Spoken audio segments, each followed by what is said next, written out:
الحمد لله رب العالمين والصلاة والسلام على سيد الأنبياء والمرسلين أما بعد فأعوذ بالله من الشيطان الرجيم بسم الله الرحمن الرحيم پڑھیے الصلاة والسلام عليك يا رسول الله الصلاة والسلام عليك يا رسول الله اللهم افتح علينا حكمتك وانشر علينا رحمتك يا ذا الجلال والإكرام وعلى آلك وأصحابك يا نور الله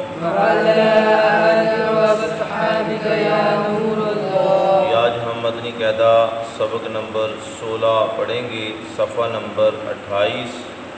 اس سبق میں ہم تفخیم اور ترقیق کے متعلق پڑھیں گے۔ تفخیم کے معنی حرف کو پر پڑھنا ہے اور ترقیق کے معنی حرف کو باریک پڑھنا ہے۔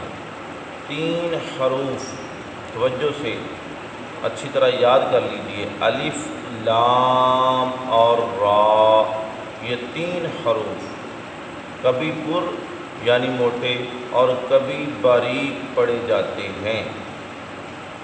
الف کو کب پر اور کب باریک پڑھنا ہے سماعت فرمائیں۔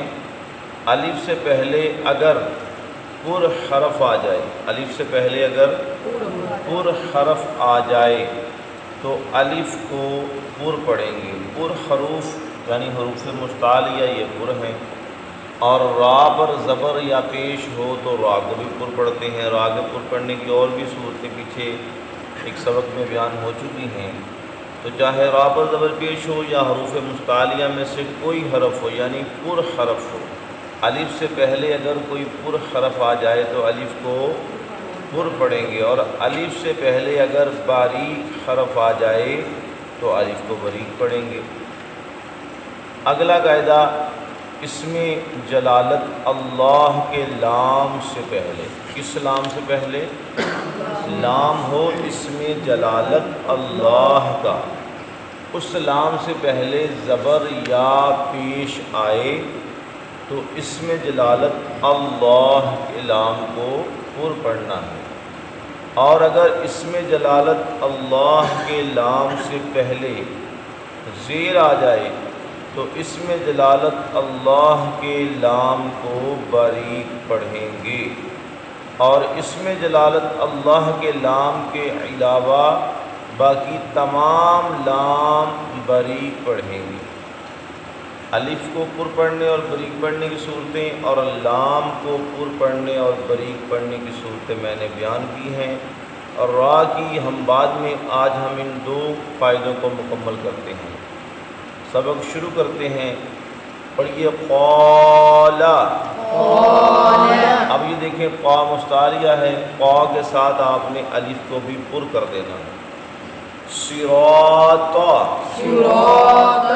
را پر زبر ہے، را بھی پر پڑھیں گے۔ تو اس سبق میں آگے را کی مزید صورتیں بیان کی جائیں گی۔ پیچھے آپ نے صرف یہی پڑھا ہے کہ را پر زبر ہو، پیش ہو، 2 زبر ہو، 2 پیش ہو، چند صورتیں آپ نے پیچھے پڑھی ہیں۔ مزید را کو پر باریک پڑھنے کی صورتیں اس سبق میں وضاحت کے ساتھ بیان کی جائیں گی۔ اب آپ نے صراط پڑھا ہے تو را پر زبر ہے، را پر ہے، تو اس لیے آپ نے الف کو بھی پر پڑھنا ہے۔ سراجن، را پر زبر، الف کو پر کر دیں۔ کانا، یہ کاف باریک ہے اور نقطوں والا کاف پر ہے، تو جو کاف باریک ہے اس کے آگے الف آئے تو اس کو بھی باریک کر دیں۔ مالن، یہاں الف باریک ہے کیونکہ میم باریک ہے، الف بھی باریک ہے۔ مفازن، یہاں بھی فا باریک ہے، اس کے بعد الف آیا اس کو بھی باریک پڑھیں گے۔ آگے پڑھیے طالبو، تا نہیں پڑھنا، تو پڑھنا ہے، مستعلیہ ہے نا، تو یہ مستعلیہ ہے، پر ہے، تو آپ نے الف کو بھی پر کر دینا ہے۔ طالبو، آگے تا باریک آ گیا، نقطوں والا تا، الف کو بھی باریک کر دیں۔ تابو، آگے مستعلیہ آ گیا خا، الف کو بھی ساتھ ہی پر کر دیا، خالدن، عین باریک ہے اس لیے الف بھی باریک پڑھیں گے، عابدن، غین پر آ گیا مستعلیہ حروف میں شامل ہے، غاسقن، طعامن، عین باریک ہے الف بھی باریک۔ تو یہ آپ کو الف کو پر اور باریک پڑھنے کی صورتیں میں نے پڑھائی ہیں، اس کو بس اپنے ذہن میں مضبوط کر لیں، پکا کر لیں کہ الف سے پہلے پر حرف ہو تو الف کو پر، باریک ہو تو الف کو باریک۔ آگے لام کی صورتیں ہم اس کی تعریف تو ہم سن چکے ہیں، اب اس کو پڑھ لیتے ہیں۔ سب سے پہلے دیکھیں کہ اللہ کے لام سے پہلے زبر ہے، اللہ کے لام سے پہلے زبر یا پیش ہو تو اللہ کے لام کو پر پڑھنا ہے، اللہ نہیں پڑھنا، اللہ پڑھیے، اللہ، واللہ، واللہ، ان اللہ، هو اللہ، من اللہ۔ اس پوری لائن میں اللہ کے لام سے پہلے زبر ہے، آپ نے لا پڑھا ہے، لا نہیں پڑھا، کیوں؟ کیونکہ اس میں جلالت اللہ کے لام سے پہلے زبر ہے۔ اگلی لائن میں آ جائیں، اس میں دیکھیں آپ کے شروع ہی میں اللہ کے لام سے پہلے پیش آ رہا ہے، اس کو بھی پر پڑھیں گے، رسول اللہ، آگے زبر آ گیا اللہ کے لام سے پہلے، رضی اللہ، یہاں پر آپ نے دعات کو بھی پر پڑھنا ہے کیونکہ مستعلیہ ہے، رضی پڑھنا، رضی، رضی نہیں پڑھنا، رضی، دعات کو پر پڑھنا ہے۔ آگے یا پر زبر آ گیا اللہ کے لام سے پہلے تو اللہ کے لام کو بھی پر کر دیں، قالوا اللہم،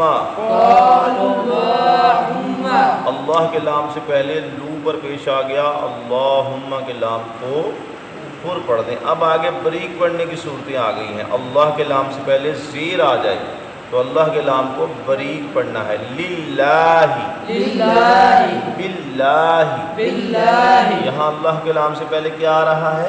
زیر، تو باریک پڑھیں گے، بسم اللہ، اس کو بسم اللہ نہیں پڑھ سکتے کیونکہ اللہ کے لام سے پہلے زیر ہے، قل اللہم، یہاں بھی دیکھیں زیر آیا ہے، اللہ کے لام کو باریک پڑھیں، ما ولاہم، یہاں لام سے پہلے آیا تو زبر ہے لیکن یہ لام اس میں جلالت اللہ کا نہیں ہے، لام اس میں جلالت اللہ کے علاوہ کوئی اور لام ہو تو اس کو باریک ہی پڑھنا، چاہے اس سے پہلے زبر آئے پیش ہے، جو مرضی ہے اس لام کو باریک ہی پڑھنا، صرف اس میں جلالت اللہ کے لام کو پر پڑھنا ہے، وہ بھی تب جب اس سے پہلے زبر یا پیش آئے، اگر اس سے پہلے بھی زیر آ جاتا ہے تو وہاں پر اسے بھی باریک پڑھیں گے، الا الذین، یہاں اس میں جلالت اللہ کے لام کے علاوہ ہی لام آئیں گے، یہاں باریک ہی پڑھنا، چاہے زبر آئے چاہے پیش آئے، ان الذین، نون مشدد ہو تو غنہ کر کے پڑھیں گے، علی،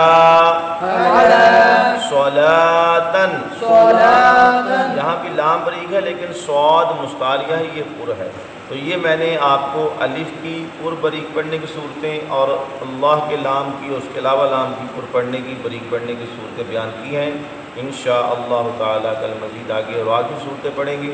دعا ہے کہ اللہ تعالیٰ ہمیں صحیح قرآن کریم پڑھنے کی توفیق عطا فرمائے، وما علینا الا البلاغ المبین۔ اللہم صلی علی سیدنا مولانا محمد معدن الجود والکرم وآلہ وبارک وسلم۔ یا رب العالمین، قرآن کریم پڑھنا سیکھا سکھایا اپنی بارگاہ عالی میں قبول فرما، ہمارے والدین کی امت مسلمہ کی بخشش فرما، وطن عزیز کے عالم اسلام کی خیر فرما، ہم سب کو دین و دنیا آخرت کی بھلائیاں عطا فرما۔ اللہم صلی علی محمد وعلی آلہ وسلم۔ لا الہ الا اللہ محمد رسول اللہ صلی اللہ تعالی